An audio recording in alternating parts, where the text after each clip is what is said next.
Hello, everybody. Welcome to this week's episode of the Main Street Talk Podcast, your go-to podcast for all things Walt Disney World related, all the news, the tips, the tricks, the updates, the constructions, everything Walt Disney World related we bring to you every week.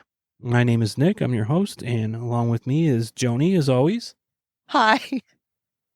A little inside joke just happened. Hello, everyone. So today, I'm here. Today is Sunday, July 27th. So everything we talk about today will be current to July 27th. Joni and I have had a very busy weekend. It's late on Sunday night. We had an engagement party to plan for, and Joni did all the cooking for that. I did. Our son is getting married in May, so he's given us 10 short months to help with this, and we fed about, how many people do you think were there? Well, 50 RSVP. I would guess there was 50 in and out of there. 50 to 60, I would, yeah. Joni made all the food except for we bought some chicken at the local deli. Yeah, didn't want to have to pull anybody away to do any grilling, so we just... She cooked all night Friday from, 4 o'clock till midnight. Yeah. And then woke up Saturday. And finished it off. Everything was delicious. Everybody said everything was delicious, too. I heard many compliments on the food, especially... Oh, good. Joni found a new recipe for a potato salad, which is not a traditional potato salad. Yeah, you grill the potatoes. potatoes. I've never had a grilled one, but we made it for 4th of July when the kids came over to let them try it. And there's apple cider vinegar in it. There is apple cider vinegar. And we also, as we had said on another show, we had a firework party, 4th of July party. 4th of July, yeah. And all the neighbors were commenting on that potato salad too, so I knew that was going to be a hit. Yeah, it was really good. Everything was good. So we've had a very busy weekend. I was trying to keep up to date on all the Disney news. I think I got it all, but if I missed anything, please forgive me. Like I said, we were very busy this weekend. So we'll just get right into the news at Magic Kingdom, where we always start. Tickets for the Mickey's Very Merry Christmas Party are now on sale to everybody. So they always go on sale to resort guests first, and then 7 days later, they start with the general public, so it's on sale for everybody. Tickets this year range from $169 to $229 per person plus tax, depending on the date you go. This is a slight increase from last year, which topped out at $219. So you're looking at $10 more for the most expensive night. And at the Mickey's Not So Scary Halloween Party this year, there's another sold out night. So all the sold out nights now are August 17th and August 19th and Halloween night. So August 17th and 19th are the two cheapest days to go. They are both sold out. Gone. So Dunzo. If you wanted to get in cheap, you missed your chance. Well, it's not that much. No, it's probably, I didn't look at the prices. It's usually like a $10 increase or something. So, and then Halloween night, of course, sells out always. That's always the first. It's always the first one to go. That's when we wanted to go and we couldn't get it. Couldn't get it, yeah. And the Main Street USA Railroad Station is now fully open to guests following a lengthy refurbishment. So that is open to use. I saw some pictures. It looked like it looked like they used some new flooring, or they put in some new flooring and some fresh paint. So that is up and running and ready to go. And Disney has filed a permit to demolish the former Aunt Polly's on Tom Sawyer Island. For the Piston Peak? For the Piston Peak expansion, yes. Perfect. And I did see today they moved the riverboats. They must be getting ready to drain the river pretty soon because they moved it. It was like docked, I guess you could say, kind of behind Big Thunder. I don't know exactly how the waterway go backstage, but they've moved it further away. So, and I did read Imagineers are figuring out what they want to do with it. So I wonder if they, what would be really neat is if they had a hotel, if they had another resort or placed it on a resort property. That was a discussion. Maybe turn it into a quick service with sit down or something. You know what I mean? They turn it into something. They could. There was a discussion, I don't think by Disney, but by some Disney fans, that they should put it over at Riverside, the Port Orleans Resort. Yeah, that would be neat. Because that's, Mississippi River and, Yeah. Yeah, I never thought they could put a quick service on there. That'd be a great idea. Or a snack or a bar, anything. And you can just have like little 2-seater like little round tables with stools or whatnot placed around. You don't need a lot of them, but you can have ice cream or snacks and kind of look over the water. Yeah. I went on in St. Louis when I was little. We went on a McDonald's. They used to have a McDonald's riverboat on the Mississippi. Really? Yeah. It'd be something like that. It'd be pretty cool. Yeah. But the good thing about that is that they're moving it is people are seeing that as a sign that it won't be demolished. They're still trying to figure out what to do with it. Yeah, that's good. So. Yeah, because you just said Aunt Polly's, you said permit for demolish. Yeah. So. Yeah, that's going for sure. And then the Disney Starlight Parade. The soundtrack is now available on streaming platforms. So if you're digging that music, you can stream it all day on repeat if you want. I did not see a list of all of the streaming services. I did see Spotify and Apple Music for sure. I didn't see any other ones listed. So that's it for Magic Kingdom this week. Hollywood Studios had a pretty big announcement. This kind of blindsided, I don't think anybody knew about this that I knew of. Like, everybody was surprised when this was announced. They are closing the Star Wars launch bay on September 26th, or 25th or 26th. They're going to be replacing it with the Magic of Disney Animation, which used to be an experience at MGM Studios, or Hollywood Studios, I'm sorry. The Magic of Disney Animation was an attraction and animation courtyard from the park's opening in 1989 to 2015, and then it was replaced by Star Wars Launch Bay. The experience will return in 2026 as a place where kids at heart can laugh, draw, and dream and explore animated new experiences. The cool thing about this is the updated building they're putting there is going to have a Mickey Sorcerer's Hat facade. It's going to look just like the Roy E. Disney building in Burbank. So MGM used to have that big Mickey's sorcerer hat in the middle of the park. Okay. Well, they're bringing the sorcerer hat back. Okay. And this is from the Disney Parks blog. It says, in 2026, the current home of Star Wars Launch Bay will transform into a place where kids and kids at heart can laugh, draw, dream, and explore animated new experiences. Topping the building will be Mickey's iconic sorcerer hat, just like the real building in California, which will cast a spell with pixie dust. Our story in this newly reimagined space begins as the animators have temporarily stepped away, but the building is still buzzing with activity as the characters have come to life and they're ready to play. Inside, you will interact with and explore silly takes on the iconic Disney Animation headquarters, including the many different studio departments. Only this time, some of our favorite pals have taken over to create the fun adventures. The playful and interactive moments will be found around every corner. You'll see portraits come to life before your eyes, and they did like Once Upon a Studio. You'll find inspiration with a short film, with a twist, of course, and you'll even pencil in some time to learn how to draw your very own character sketch. Oh, I would love that.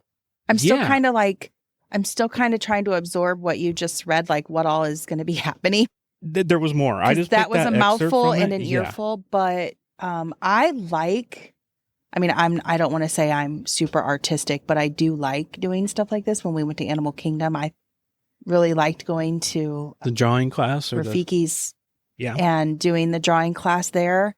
And I try to get Nick to do it with me. He's not much of a artist. No, I took a power nap in there. I did. At all. When her and the kids were drawing, I found a chair and I took a 15-minute power nap. It does take a big chunk of your time, though. Yeah, to it does. Do that. It I does. mean, even just the ride there, and then the walk there, and then the walk back and the ride back. But I mean, if you got time to burn or need some place to just kind of relax, and in Nick's case, take a nap be in air conditioning, it is really neat. But yeah, the whole drawing, I'm gonna like that.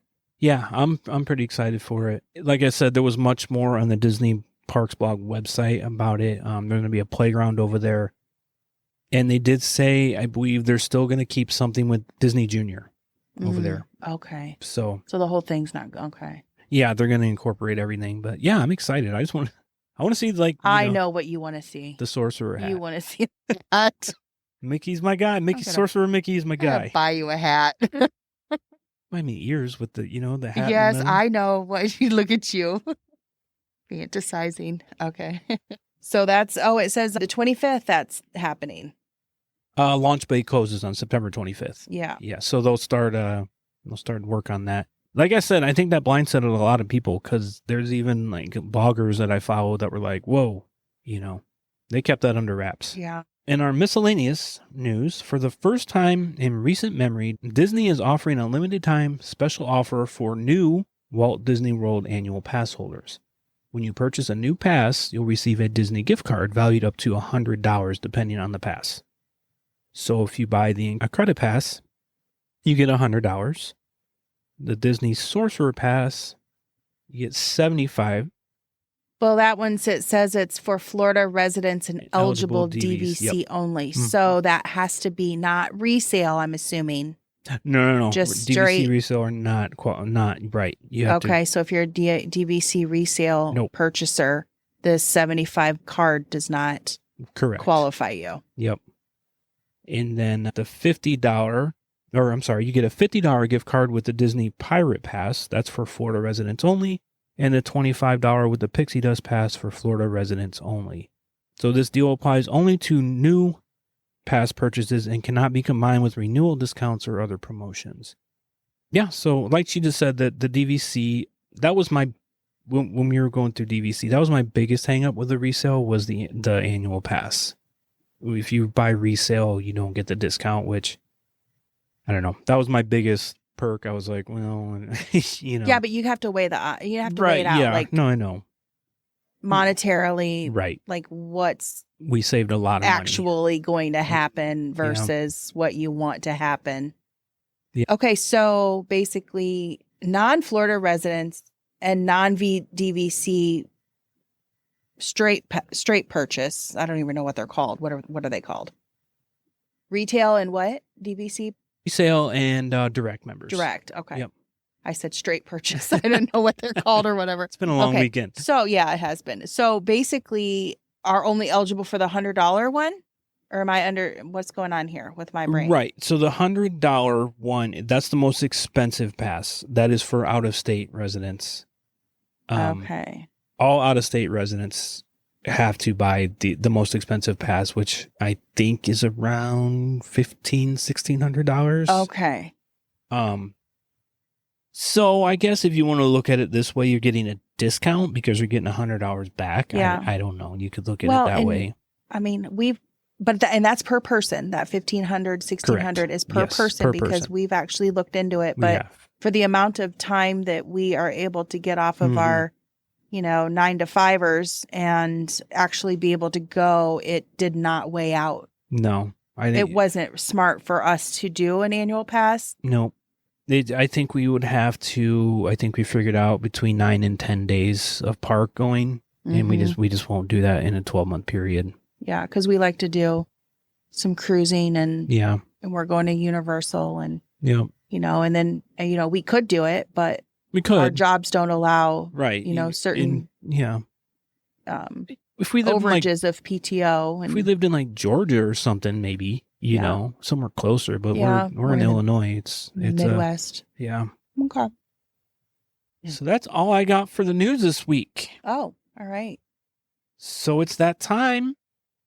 The time everybody's waiting for. What time is that? Week 5. Yeah. Of our growth chart poster giveaway. Yeah.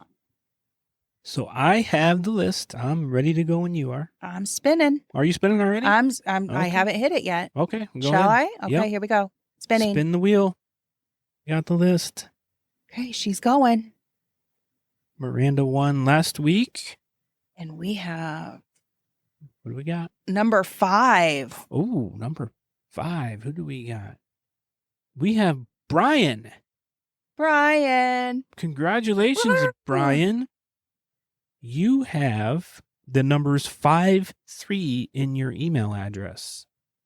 Brian with the 5-3. Brian with the 5-3. Hit us up. So, congratulations, Brian. You are the winner of Week 5 Growth Chart poster. Woo-hoo. You are still eligible for the $50 gift card on August 25th. Although you are not available for another growth chart, we will be emailing you midweek to get your mailing information so we can get that out to you. Yeah. Congratulations, Brian. Congratulations, Brian. Thanks for listening. Thanks for subscribing. Yeah, for sure.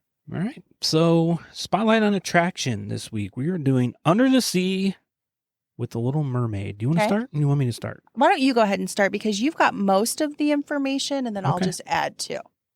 Okay. Under the Sea, Journey of the Little Mermaid is a dark ride in Fantasyland at Magic Kingdom based on the 1989 animated film. The attraction opened on December 6, 2012 as part of the new Fantasyland expansion. The concept for Little Mermaid ride dates back to the early 1990s, but earlier versions planned for other parks were canceled. Interest in the idea resurfaced after a ride concept was featured on the 2006 Little Mermaid DVD. The first version of the ride debuted in Disney's California Adventure in 2011, with the Magic Kingdom version following a year later. Using a clamshell-shaped vehicle, that's kind of hard to say. That's a mouthful. I looked at you like, Using what? a clamshell-shaped vehicle on an Omnimover track, the ride takes guests through major scenes from the film, including Ariel's Grotto, the Under the Sea the musical number, Ursula's Lair, and Ariel's transformation. The attraction blends vibrant sets, audio animatronics, and the film's classic music to create an immersive undersea adventure. Mm-hmm. So that's what I got on it. Okay, well, I have a little to add, and I just want to let everybody be clear that even though it's an under the sea, you don't physically get wet.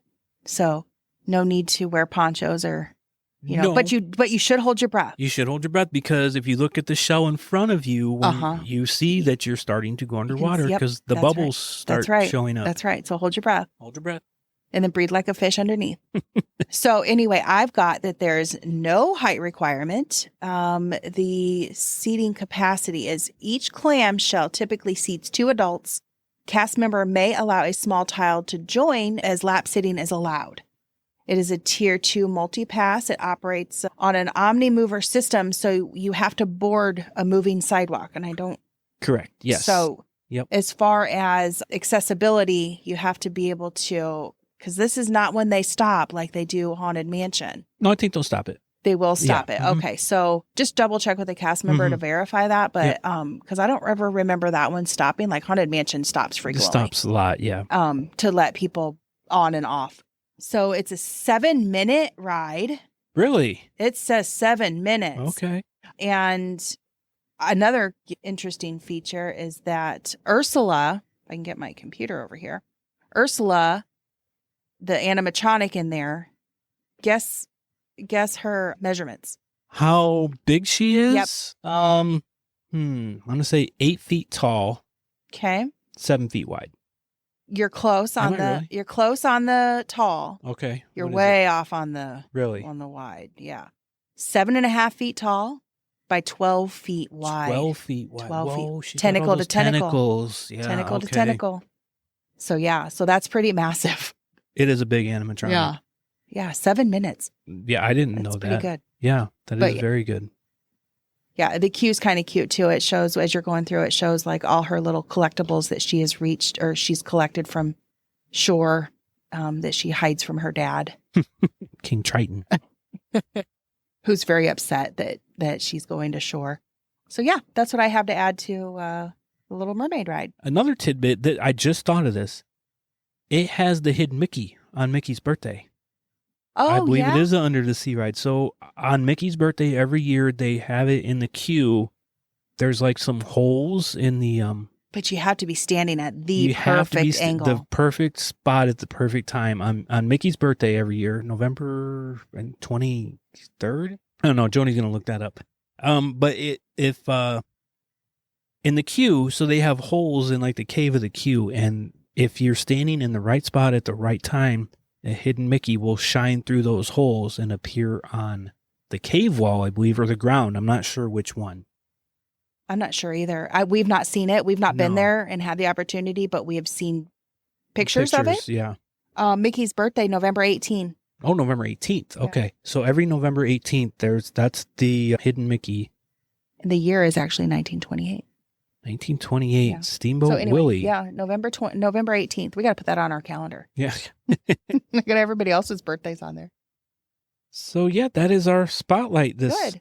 Well, this you know, week. and I suppose if they ask if there's a cast member around or if there's another individual or whatnot, or look it up, then people might be able to know exactly where to stand, because that is kind of a cute thing to The hidden Mickey? Yeah, it's like a rarity. I'll put a picture. I'll put it on the blog on our website. And it's almost as if the Imagineers had to be out there on his birthday at a certain time. Yeah. In order to construct that. Yeah. Yeah. And then if they miss it, they got to wait a whole nother year to get it right. Like, how tedious. Oh, we missed it. I would have like 5 different sets of eyes out there and like with a video camera to make sure that I got it right. Yeah, it is. That's a fun thing that they put in that ride. Yeah, I love the little hidden stuff like that.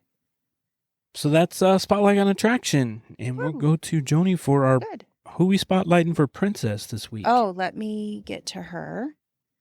We actually, the other night, watched one that's not super popular. I had never heard of it, I don't think. Well, I'm sure you've heard of it. The Black Cauldron? You've never heard of the Black Cauldron? I don't know. Okay, we're talking about the Black Cauldron, ladies and gentlemen. And tonight we are announcing, and I did not know her name. I've never seen any merchandise. She's not featured in any kind of thing that I had never heard of her. I didn't even know there was a princess in this movie. She's a princess. Eilonwy. How is it? What's her name? Eilonwy. Eilonwy. Eilonwy. Eilonwy. Yeah. With a W. It is spelled Eilonwy. Eilonwy. Eilonwy. Okay. So this movie, I mean, it goes into, there's a horned king. It's kind of dark. It is a little bit of a dark movie, yes. And so there's a horned king who wants this Black Cauldron because it has magical powers, and he wants to rise the unlive and whatnot for his army. So anyway, Eilonwy has this orb, or what, for lack of better terms, that the horned king thought her to be magical because of this. So he kidnapped her. It doesn't go on to say anything about family members or where she's from or anything like that. She is 12 years old in the movie. The Black Cauldron was first aired July 24th, 1985. It is 1 hour and 20 minutes. Its directors is Ted Berman and Richard Rich, and producer is Joe Hale. It's based on the Chronicles of Prydain, Prydain. There's 5 novels, and this princess appears in 4 of them. And it is actually novels by Lloyd Alexander. And the Horned King, it doesn't give an occupation for her, but at one part in the movie, he calls her a scullery maid. So that seems to be the trend for these princesses. And then it did say upon the reading, nowhere in the movie, that it's Welsh. Although the princess is Welsh? The storyline is Welsh. However, I do have to say that if there's anyone Welsh listening, that it does go on to say that it doesn't depict exact traits or personalities or different things like that, or accurate to the Welsh population. Okay. So it's just kind of an exaggerated thing. Eilon means deer, and melody, and we is a suffix often used in river names. So that's how they come up with her name, Eilonwy. Oh, okay. I didn't know where you were going with that. It was fun. Yeah, okay. I know. Okay. I know. That's how they came up with her name. Yep, okay. That's how they came up with her name. And then there's some sidekicks in here in the movie. Obviously, there's the Taran, is the boy. He's the boy. Okay. Yep, he's the boy, and he gets his hands on a magical sword. Yeah. He is supposed to be protecting a pig named Henrin. And he comes across a little animal-looking furry guy. His name is Gurgi. And he steals his apple. That's how they first meet. Yes. Yeah. So he's a little obnoxious, and he's a little naughty. And then they come across a harp-playing older man who is also a asset into helping them do what they need to be doing to defeat this horned king. Her traits are brave, intelligent, strong-willed, affectionate, emotional, anxious, capable, resourceful, and magical. A little bit of more information is in the land of Prydain, lowly pig herder Taran dreams of becoming a gallant knight. He receives his heroic calling when the evil horned king kidnaps Henrin, because Henrin is supposed to have prophecies of where this cauldron can be located. This is the pig. This is the pig. The pig is huge to this story. Yeah. The pig knows or can see. He can sense. Yes. Right. So they're in hiding initially, and the Horned King's accomplices rather find him. Right. Yeah. And they kidnap him, and he's being held by the Horned King, being forced to give the information of where this Black Cauldron is located. So Taran is supposed to be protecting Henrin. He gets kidnapped, and now with the help of his furry sidekick, Gurgi, and Princess Eilonwy, Taran must locate the magical Black Cauldron before the Horned King is able to use its mystical powers. Despite being a princess, she is not part of the official Disney princess lineup due to the film's poor box office performance and darker tones. Okay. So, it is the first Disney animated film to receive a PG rating, as well as being the first animated film to feature computer-generated imagery. Really? Yeah. I didn't know that.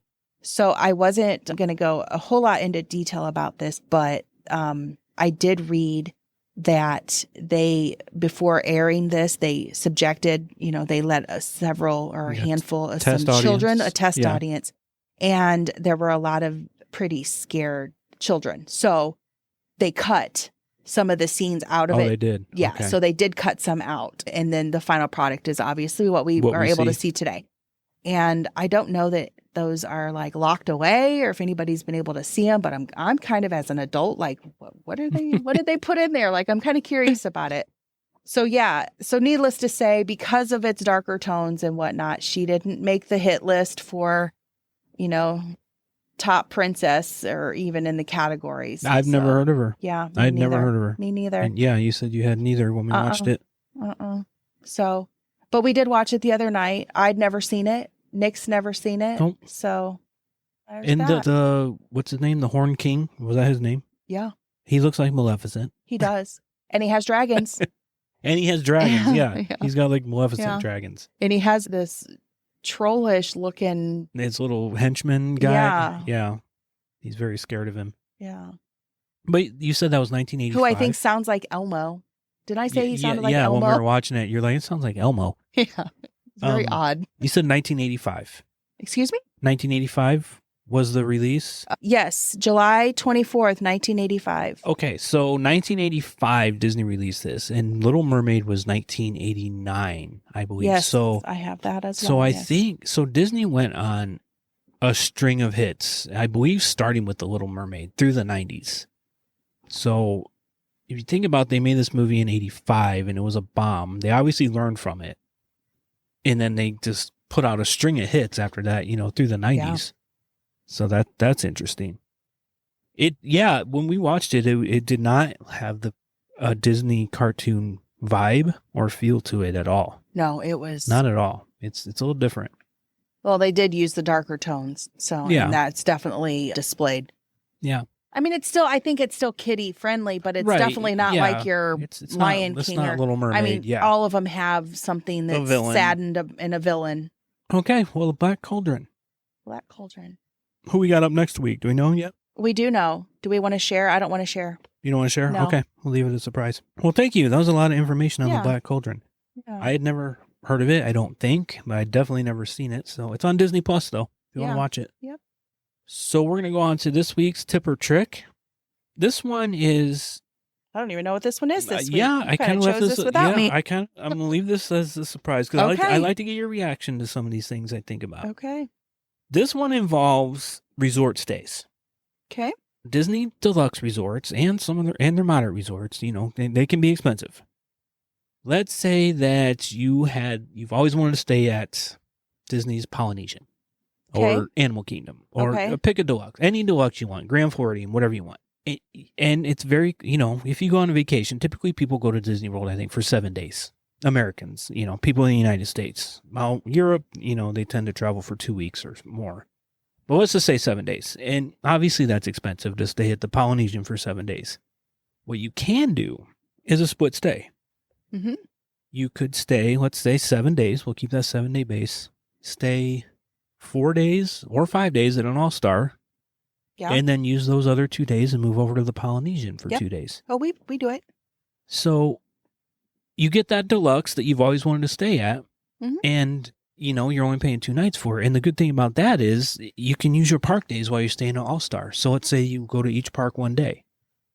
You go to parks Monday, Tuesday, Wednesday, Thursday, and then move over to the Polynesian Thursday, Friday. You have 2 full resort days over there. And the cast members will move your luggage for you. Bell Services will move your luggage for absolutely no charge. That's right. I mean, do tip them because, yes, please tip. It's work. So, but yeah, that's just a way you can stay at a deluxe. You can say, I've always wanted to stay at the Polynesian. It's just so expensive, or whatever resort. So just split it up like that. I mean, that way, you get to stay there, but not for the full week. Well, that's what we're doing. Yeah, that's what we did. Yeah. Well, we've done it and we're going to do it. But we use points, which is, a little different. But like cash-wise, because the Polynesian, I'm using that as an example because that's a very popular place people want to stay, and it's pretty expensive for a night. So yeah, that's even if you want to do a moderate resort, like Caribbean Beach or Port Orleans, Riverside, or whatever. Just think about it, Yeah, I think it's interesting because then I know some people might view it as a hassle, especially if you got littles or lots of people. Yes. But if you're going solo, or if it's just you and your spouse or significant other or a best friend, or there's just a few of you, whatever.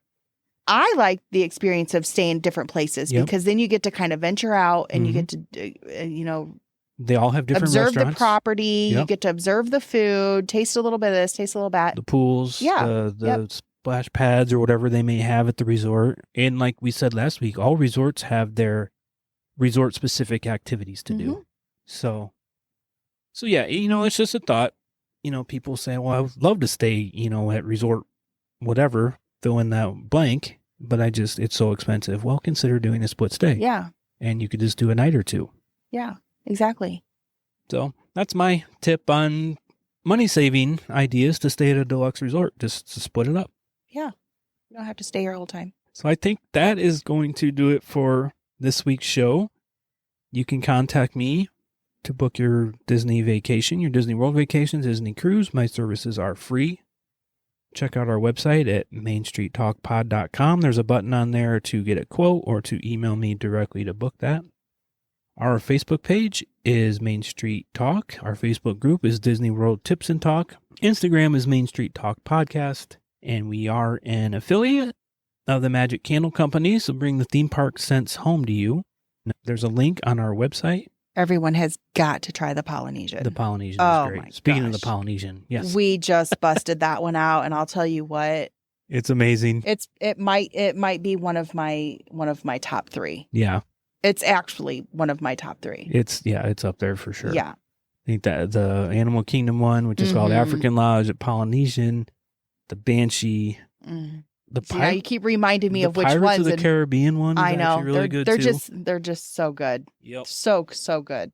So there's a link on our website I think it's under Magic Candles, and you can use the code Main Street Talk at checkout for 15% off of those candles. Total purchase, everything in your cart.